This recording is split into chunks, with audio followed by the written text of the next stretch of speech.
Do you need to pass the learner's permit test in Utah?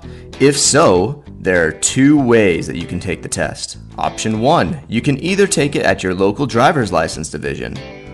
Or option 2, you can sign up for DriveFit's free permit test workshop. To take the permit test through DriveFit, you will need to go to drivefit.net.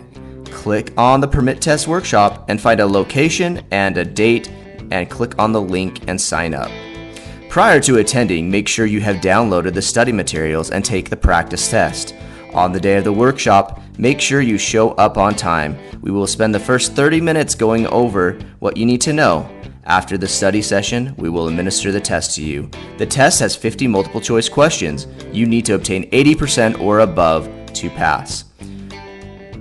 Once you have passed, you will be provided a certificate and you can head down to your local driver's license division and obtain your permit. Now that you've passed your permit, please sign up through Driver's Education through DriveFit.